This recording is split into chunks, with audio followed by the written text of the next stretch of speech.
Bonjour à toutes et à tous, bienvenue dans cette nouvelle édition du journal de la rédaction. Le meilleur de l'actualité régionale ces derniers jours, compilé en images, en 8 minutes. Comme toujours, on démarre par vos prévisions météo pour le début de semaine prochaine, avec globalement un temps sec et ensoleillé, des températures de saison, en tout cas pour les maximales, 16 à 17 degrés, du soleil, quelques passages nuageux, mais un temps sec, pas de précipitations de prévues pour l'instant, lundi, mardi et mercredi. Un temps bien plus couvert peut-être mardi, mais on en reparlera bien évidemment. D'ici là, cette semaine, mercredi, à 19h précisément, c'était les résultats très attendus de Parcoursup, la plateforme de demande d'orientation et des vœux d'orientation dans les formations post-bac pour la deuxième année d'existence de Parcoursup. De nouveau, des milliers de lycéens et étudiants se retrouvent sur liste d'attente ou sans aucune formation pour l'année prochaine. Le système est tout simplement jugé inconcevable, inadmissible par les syndicats étudiants qui s'indignent et veulent des solutions rapides de la part du gouvernement. L'État et le ministère de l'Éducation nationale via Parcoursup qui fait, selon les syndicats, une ségrégation sociale envers les jeunes demandeurs des facultés publiques. Explication avec Léo Petit, adhérent du syndicat solidaire étudiant au micro d'Alicia Sanfilippo. 50% des étudiants n'avaient aucune réponse. Et il se trouve que dans la banlieue parisienne notamment, c'était jusqu'à 80% d'étudiants qui n'avaient aucune réponse favorable. On voit bien là une forme de ségrégation sociale. C'est une rupture d'inégalité qui continue cette année avec la hausse des frais d'inscription pour les étudiants étrangers. C'est l'université française qui est en train de mourir sous nos yeux. Le bateau coule, personne s'en rend compte, ou personne n'en parle du moins. Et c'est une mascarade sans nom. Vraiment, nous, on est dépités. Autre actualité nationale et dans la région, la réforme du permis de conduire voulue par Emmanuel Macron pour rendre l'examen plus accessible et surtout moins cher d'environ 30%. Plusieurs mesures phares viennent d'être dévoilées, notamment l'utilisation d'un simulateur de conduite sur 10 heures sur les 20 que doit durer normalement la formation au permis. Les candidats pourraient d'ailleurs tenter l'examen dès 17 ans, mais ne conduiraient seuls qu'à leur majorité.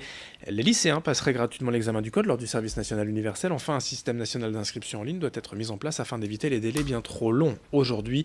Des mesures qui laissent toutefois sceptiques les moniteurs d'auto-école. Explication recueillie par Alicia Sanfilippo. Beaucoup de personnes pensent qu'il y aurait 10 heures de simulateur et 20 heures de conduite avec moniteur. La moyenne pour passer le permis sur l'île, c'est 34 heures. Maintenant, c'est de savoir, est-ce que 30 heures, dont 10 heures de simulateur, représentent vraiment 30 heures en fait ou alors ça va représenter juste 25 heures et que le client va devoir reprendre derrière 5 heures d'heures supplémentaires avec moniteur et au final, zéro économie. On cherche justement à avoir une sécurité routière avec le moins de morts possible sur les routes. Un simulateur, je ne suis pas sûr qu'il remplace un moniteur. Avoir un professeur qui nous donne des explications, etc.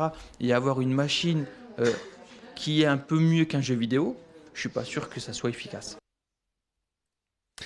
Toujours dans l'actualité régionale à Boulogne, le report du procès opposant la police à un militant d'Amnesty International, Tom Siotkowski, en juillet dernier. Près de Calais, alors que les forces de l'ordre tentaient de disperser des migrants, des policiers auraient commis des violences à l'encontre de bénévoles de l'ONG et suite à cela, Tom Siotkowski avait été interpellé, inculpé pour outrage et violence. De son côté, la police réfute ces faits, mais une vidéo tournée par d'autres membres d'Amnesty semble montrer clairement ces violences policières. C'est sur cet élément que la défense compte s'appuyer lors du procès. Mais mercredi à Boulogne, le procès, attendu par une dizaine de militants, a été reporté, faute d'interprètes disponibles. La date du report sera le 13 juin. Explication au micro de Marine Kijek.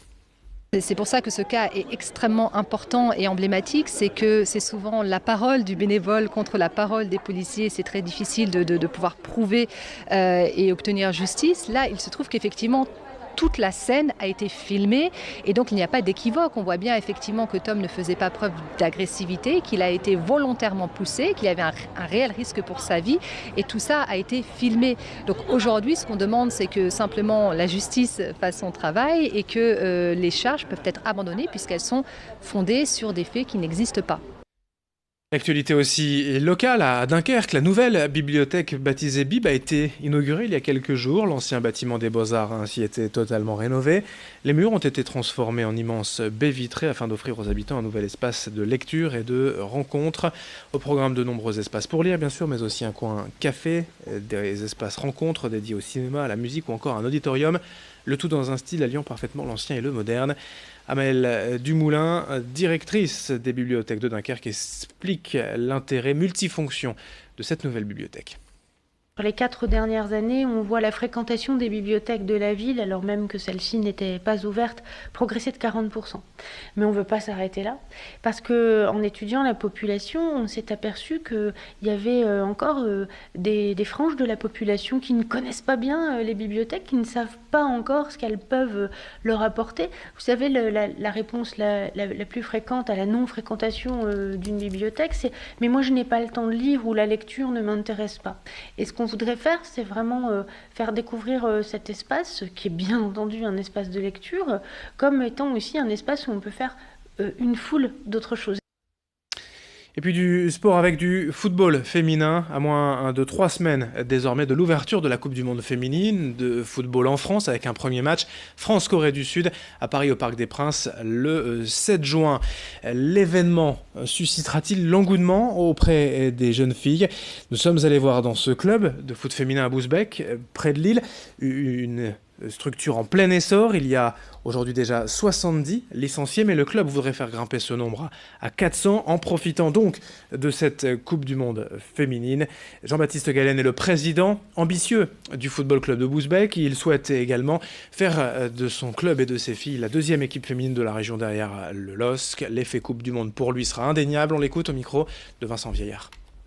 Ça va surtout aider à démocratiser en fait le foot féminin, parce qu'il y aura des millions de téléspectateurs qui vont être devant leur télé, parce que ça va être un super truc. Et je pense que la France a de grandes chances de gagner la Coupe du Monde. Donc pour nous, ça va nous aider parce qu'il y a des jeunes filles qui vont vouloir jouer au football, mais c'est surtout le public que ça va encore plus attirer. On a nous de la chance déjà de pouvoir jouer avec notre équipe senior devant 250 à 300 personnes à chaque match. Aujourd'hui, on a toujours besoin de plus de spectateurs pour mettre l'ambiance et pouvoir démocratiser le foot féminin. Aujourd'hui, jusqu'il y a encore quelques années, il n'y avait pas grand-chose qui était fait. Aujourd'hui, tout le monde en parle. Donc c'est ça qui est vachement bien. C'est que aujourd'hui, le foot féminin a besoin de partir en mutation et de passer vraiment de l'ombre à la lumière. Merci de votre fidélité. Dans un instant, d'autres infos à suivre. Très bonne journée à toutes et à tous.